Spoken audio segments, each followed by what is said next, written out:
വേളാങ്കണ്ണി. ആ ദൈവാലയ പരിസരത്തെത്തുമ്പോൾ ആളുകളിങ്ങനെ ജപമാല കയ്യിലേന്തി ആ മണലിലൂടെ മുട്ടിലഴഞ്ഞ് പരിശുദ്ധ അമ്മയെ ലക്ഷ്യമാക്കിയുള്ള അവരുടെ യാത്ര. ഒരു ഹൈന്ദവനായ ഒരു കുട്ടിയുടെ മുമ്പിൽ അമ്മ പ്രത്യക്ഷപ്പെട്ടതാണ്. ആ അമ്മ ആ ബാലൻ്റെ കയ്യിൽ നിന്ന് ഈ പാല് വാങ്ങി ഈ കുഞ്ഞിന് സന്തോഷത്തോടെ കൊടുക്കാം. ഈ അമ്മയെ മറ്റുള്ളവരാരും കാണുന്നില്ല, എന്നാലും പ്രത്യേക രീതിയിലുള്ള ഒരു വെളിച്ചം അവിടെ സംഭവിക്കുന്നതായി അവർ രേഖപ്പെടുത്തുന്നുണ്ട്. അവൻ്റെ കാലിന് മുടന്താണ്. അപ്പം അമ്മ അവനോട് പറയുന്നുണ്ട്, നീ ഇരിക്കുന്നിടത്ത് നിന്ന് എഴുന്നേൽക്ക്. അവൻ അമ്മയോട് പറയുന്നുണ്ട്, അമ്മ എനിക്ക് എഴുന്നേൽക്കാൻ പറ്റത്തില്ല. അമ്മ വീണ്ടും അവനോട് പറഞ്ഞു, നീ എഴുന്നേൽക്ക്. അവൻ എഴുന്നേൽക്കാണ്. പൂർണ്ണ സൗഖ്യം നൽകിയ ആ അമ്മയെ അവർ ആരോഗ്യമാത എന്ന് വിളിക്കാൻ ആരംഭിച്ചു. ഒരു പോർച്ചുഗീസ് കപ്പൽ കാറ്റിലും കോളിലും പെട്ട് അത് മുങ്ങിപ്പോകാനുള്ള സകല സാധ്യതയും ഉണ്ടായപ്പോൾ നാവികർ ഒരുമിച്ച് സമുദ്ര താരകമായ അമ്മയെ ഞങ്ങളെ രക്ഷിക്കണേ എന്ന് വിളിച്ചപേക്ഷിച്ചു. ഞങ്ങൾ രക്ഷപ്പെടുകയാണെങ്കിൽ എവിടെയാണോ ഞങ്ങൾ ചെന്ന് ചേരുന്നത് അവിടെ അമ്മയുടെ നാമത്തിൽ ഒരു ദേവാലയം പണിതേക്കാം. പ്രിയമുള്ളവരെ, അവരും ചെന്നടിഞ്ഞത് ഈ അത്ഭുതങ്ങൾക്ക് സാക്ഷ്യം വഹിച്ച തീരത്തായിരുന്നു. അതെ, കുളത്തിലും തിട്ടയിലും തീരത്തിലും പ്രത്യക്ഷപ്പെട്ട അമ്മ, സമുദ്രതാരകമായ അമ്മ പ്രഖ്യാപിക്കുന്നത് ഈ വെള്ളവും കരയുമൊക്കെ എൻ്റെത്. ഈ ഭൂമി മുഴുവനിലും ഞാനിങ്ങനെ നിറഞ്ഞു നിൽക്കുന്നുണ്ട്. എൻ്റെ മകനായ ക്രിസ്തുവിൻ്റെ അടുക്കിലേക്ക് ഈ ഭൂമിയിലുള്ള നിങ്ങളെ ഓരോരുത്തരെയും എത്തിക്കുക എന്നുള്ളതാണ്. പലരും വേളാങ്കണ്ണിയിലേക്ക് പോകുന്നത് ഒരു ആത്മീയ യാത്രയായിട്ട്, പക്ഷേ അവിടെ നിന്ന് തിരിച്ചു പോരുന്നത് ഒരു വിനോദയാത്രയിലേക്ക് വഴിമാറും. അങ്ങോട്ടുള്ള യാത്ര ആത്മീയതയും ഇങ്ങോട്ടുള്ള യാത്ര ജഡികതയുമായപ്പോൾ അമ്മ ഒരു മുന്നറിയിപ്പ് നൽകി. ഈശോ മിശിഹായിക്കും സ്തുതിയായിരിക്കട്ടെ. പ്രിയമുള്ളവരെ, കിഴക്കിൻ്റെ ലൂർദിനെ പറ്റിയാണ് നാം ധ്യാനിക്കുന്നത്. തമിഴ്നാട്ടിലെ വേളാങ്കണ്ണി. ആ ദൈവാലയ പരിസരത്തെത്തുമ്പോൾ ആളുകളിങ്ങനെ ജപമാല കയ്യിലേന്തി ആ മണലിലൂടെ മുട്ടിലഴഞ്ഞ് പരിശുദ്ധ അമ്മയെ ലക്ഷ്യമാക്കിയുള്ള അവരുടെ യാത്ര. ആ യാത്ര ചെയ്യുന്ന ഓരോ വിശ്വാസിയും പറയാതെ പറയുന്ന ഒരു കാര്യമുണ്ട്. ഉള്ളിലെ സങ്കടക്കടൽ അത് ആ അമ്മയിലേക്കൊന്ന് എത്തിച്ചു കിട്ടിയാൽ അതിനൊരു അറുതി ഉണ്ടാകും, ഒരാശ്വാസം ഉണ്ടാകും, ഒരു തീർപ്പുണ്ടാകും എന്ന വലിയ സത്യമാണ്. പ്രിയമുള്ളവരെ, ഈ ആലയം ഇത്രമാത്രം അറിയപ്പെടാൻ കാരണമായ 1-2 അത്ഭുതങ്ങളുണ്ട്. 16-ാം നൂറ്റാണ്ടിലും 17-ാം നൂറ്റാണ്ടിലും നടന്ന 3 അത്ഭുതങ്ങൾ. അതിൽ 16-ാം നൂറ്റാണ്ടിൽ നടന്ന ആദ്യത്തെ അത്ഭുതം ഒരു ഹൈന്ദവനായ ഒരു കുട്ടിയുടെ മുമ്പിൽ അമ്മ പ്രത്യക്ഷപ്പെട്ടതാണ്. ഈ കുട്ടിയുടെ പ്രത്യേകത എന്ന് പറയുന്നത്, വീട്ടിലെ പ്രാരാബ്ധം കാരണം വീട്ടിലുള്ള പശുവിൻ്റെ പാല് ഒരുപാട് ദൂരം മൈലുകൾ താണ്ടി നടന്ന് ധനികനായ ഒരുവൻ്റെ വീട്ടിൽ കൊണ്ടുചെന്ന് വിൽക്കും. എല്ലാ ദിവസവും അവനിങ്ങനെ കഷ്ടപ്പെട്ട് പൊരിവെയിലത്ത് ഇങ്ങനെ നടന്നു പോകേണ്ടതുണ്ട്. ഒരു ദിവസം ഇങ്ങനെ നടന്നു പോകുമ്പോൾ അവൻ വല്ലാതെ ക്ഷീണിതനായി തൊട്ടടുത്ത ഒരു മരത്തിൻ്റെ താഴെ അവൻ വിശ്രമിക്കുമ്പോൾ സൂര്യനെപ്പോലെ ശോഭയുള്ള ഒരു സ്ത്രീ കൈക്കുഞ്ഞുമായി വന്ന് അവനോട് പറയുന്നുണ്ട്, മോനെ, ഈ കുഞ്ഞിന് വല്ലാതെ വിശക്കുന്നുണ്ട്, മോൻ്റെ കയ്യിലിരിക്കുന്ന പാല് കുറച്ച് തരാം. ആദ്യമൊന്ന് ബുദ്ധിമുട്ട് കാണിച്ചെങ്കിലും സന്തോഷത്തോടെ പിന്നീട് അവനത് നൽകുന്നുണ്ട്. ആ അമ്മ ആ ബാലൻ്റെ കയ്യിൽ നിന്ന് ഈ പാല് വാങ്ങി ഈ കുഞ്ഞിന് സന്തോഷത്തോടെ കൊടുക്കാം. കുറച്ച് കഴിഞ്ഞപ്പോൾ ആ പാത്രം തിരിച്ചു കൊടുത്തു.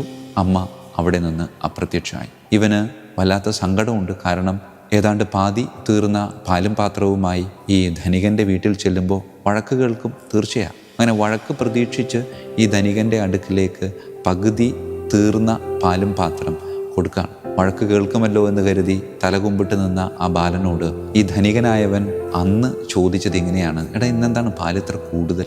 പ്രിയമുള്ളവരെ, അവൻ ആശ്ചര്യമായി.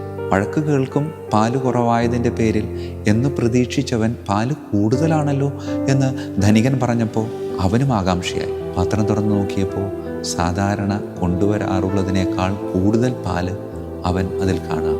അവൻ സംഭവം ധനികനോട് പറയുന്നുണ്ട്. ധനികൻ ആദ്യം വിശ്വസിച്ചില്ല എങ്കിലും അവൻ്റെ നിർദ്ദേശപ്രകാരം എവിടെ വെച്ചാണോ ഇത് സംഭവിച്ചത് അവിടേക്ക് ഈ ധനികനും ഈ ബാലനും കൂടെ കുറച്ചു പേരും നടന്നു പോകുന്നുണ്ട്. അവിടെ വെച്ച് ഈ ബാലന് വീണ്ടും അമ്മ പ്രത്യക്ഷപ്പെടുന്നുണ്ട്. പക്ഷേ ഈ അമ്മയെ മറ്റുള്ളവരാരും കാണുന്നില്ല. എന്നാലും പ്രത്യേക രീതിയിലുള്ള ഒരു വെളിച്ചം അവിടെ സംഭവിക്കുന്നതായി അവർ രേഖപ്പെടുത്തുന്നുണ്ട്. പ്രിയമുള്ളവരെ, ഇതാണ് പരിശുദ്ധ വേളാങ്കണ്ണി മാതാവിൻ്റെ തീർത്ഥാടന ആലയത്തിൻ്റെ ഉത്ഭവത്തിന് ആരംഭം കുറിച്ച സംഭവം. പിന്നീട് കുറച്ച് വർഷങ്ങൾക്ക് ശേഷം വീണ്ടും മോര് വിൽക്കാൻ നടക്കുന്ന ബാലൻ്റെ അടുക്കൽ, ആ ബാലന് വേറൊരു പ്രത്യേകതയുണ്ട്, അവൻ്റെ കാലിന് മുടന്താണ്. ഇതുപോലെ തന്നെ അമ്മ വന്ന് മകന് ദാഹിക്കുന്നു അല്ലെങ്കിൽ മകന് വിശക്കുന്നു എന്ന് പറഞ്ഞുകൊണ്ട് അവൻ്റെ കയ്യിൽ നിന്ന് മോര് വാങ്ങിക്കുന്നുണ്ട്. മോര് വാങ്ങിച്ച് ഈ അമ്മ ഈ കുഞ്ഞിന് കൊടുത്തതിന് ശേഷം അവനോട് പറയുന്നുണ്ട്, ഞാനിങ്ങനെ പരിശുദ്ധ അമ്മയാണ്, എൻ്റെ നാമത്തിൽ ഇവിടെ ഒരു ദൈവാലയം പണിയണം, അത് നീ പട്ടണത്തിലുള്ള ഇന്ന ആളുടെ അടുക്കൽ, ധനാഢ്യനായ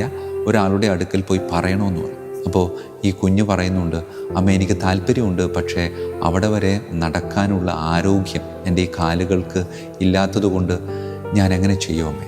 അപ്പം അമ്മ അവനോട് പറയുന്നുണ്ട്, നീ ഇരിക്കുന്നിടത്ത് നിന്ന് എഴുന്നേൽക്കുക. അവൻ അമ്മയോട് പറയുന്നുണ്ട്, അമ്മ എനിക്ക് എഴുന്നേൽക്കാൻ പറ്റത്തില്ല. അമ്മ വീണ്ടും അവനോട് പറഞ്ഞു, നീ എഴുന്നേൽക്ക്. അവൻ എഴുന്നേൽക്കുകയാണ്. അവൻ എഴുന്നേറ്റ് നടക്കുകയായിരുന്നില്ല, മറിച്ച് ഓടുകയായിരുന്നു. പ്രിയമുള്ളവരെ, അവൻ്റെ കാല് പൂർണ്ണമായും സൗഖ്യമാക്കപ്പെടുകയാണ്. അങ്ങനെ പൂർണ്ണ സൗഖ്യം നൽകിയ ആ അമ്മയെ അവർ ആരോഗ്യമാത എന്ന് വിളിക്കാൻ ആരംഭിച്ചു. അങ്ങനെ ആ ധനാഢ്യൻ്റെ നേതൃത്വത്തിൽ ഓല കൊണ്ട് ഒരു ചെറിയ പള്ളി അവിടെ സ്ഥാപിക്കുന്നുണ്ട്, പരിശുദ്ധ ആരോഗ്യമാതാവിൻ്റെ മധ്യസ്ഥതയാണ്.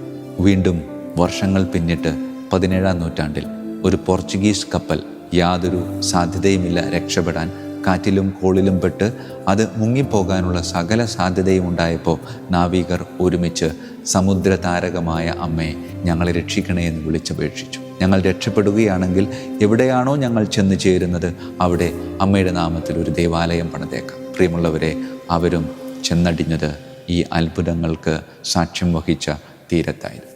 ആദ്യത്തെ അത്ഭുതം ഒരു കുളത്തിന് സമീപത്താണ്.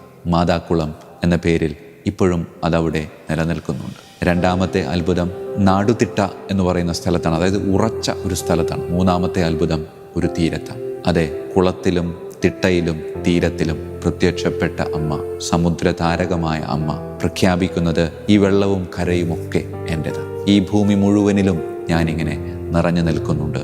ഈ ഭൂമി മുഴുവനിലും നിറഞ്ഞു നിൽക്കുന്ന എൻ്റെ ഒറ്റ ഉത്തരവാദിത്വം എന്ന് പറയുന്നത് എൻ്റെ മകനായ ക്രിസ്തുവിൻ്റെ അടുക്കിലേക്ക് ഈ ഭൂമിയിലുള്ള നിങ്ങളെ ഓരോരുത്തരെയും എത്തിക്കുക എന്നുള്ളതാണ്.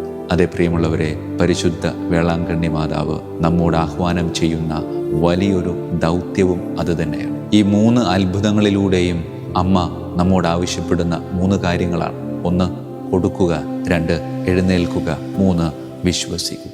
ഈ ബാലൻ കൊടുത്തത് കൊണ്ടാണല്ലോ അവിടെ അത്ഭുതത്തിന് സാക്ഷ്യമായത്. മുടന്തനായ ബാലൻ എഴുന്നേറ്റത് കൊണ്ടാണല്ലോ അവന് സൗഖ്യം ലഭിച്ചത്. നാവികർ വിശ്വാസത്തോടെ പ്രാർത്ഥിച്ചത് കൊണ്ടാണല്ലോ അവർക്ക് തീരത്തണയാൻ സാധിച്ചത്. അതേ പ്രിയമുള്ളവരെ, കൊടുക്കാം, എഴുന്നേൽക്കാം, വിശ്വസിക്കാം. അമ്മ നമ്മെ കൈവിടുത്തി. പ്രിയമുള്ളവരെ, പരിശുദ്ധ അമ്മയുടെ വലിയ തീർത്ഥാടന കേന്ദ്രമായ വേളാങ്കണ്ണിയിലേക്ക് നാം ഇങ്ങനെ യാത്ര ചെയ്യുമ്പോൾ സുനാമിയും അതുപോലുള്ള ഒരുപാട് കഷ്ടതകളും അതിൻ്റെ പരിസരത്ത് ആഞ്ഞടിച്ചത് നമ്മളുടെ മനസ്സിലേക്ക് കൊണ്ടുവരണം. പല യാത്രകളും, പലരും വേളാങ്കണ്ണിയിലേക്ക് പോകുന്നത് ഒരു ആത്മീയ യാത്രയായിട്ട്, പക്ഷേ അവിടെ നിന്ന് തിരിച്ചു പോരുന്നത് ഒരു വിനോദയാത്രയിലേക്ക് വഴിമാറുന്നു. അങ്ങോട്ടുള്ള യാത്ര ആത്മീയതയും ഇങ്ങോട്ടുള്ള യാത്ര ജഡികതയുമായപ്പോൾ അമ്മ ഒരു മുന്നറിയിപ്പ് നൽകി. അത് നമ്മൾക്കെല്ലാവർക്കുമാണ്. പ്രിയമുള്ളവരെ, അവിടേക്കുള്ള യാത്രയ്ക്ക് ഒരുങ്ങുമ്പോൾ അത് അങ്ങോട്ടുള്ള യാത്ര മാത്രമല്ല, അത് തിരിച്ച് വീട്ടിലേക്കും അതേ ആത്മീയതയിൽ നമുക്ക് പൂർത്തിയാക്കാൻ സാധിച്ചാൽ അത് അമ്മയ്ക്ക് കൊടുക്കാവുന്ന ഏറ്റവും വലിയ സമ്മാനമാണ്. കരങ്ങൾ കൂപ്പാം, കണ്ണുകളടക്കാം.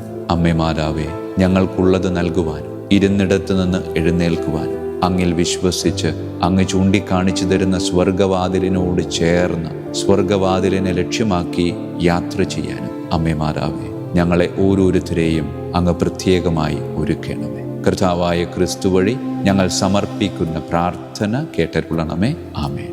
ഈശോ മിശിഹായിക്കും സ്തുതിയായിരിക്കട്ടെ.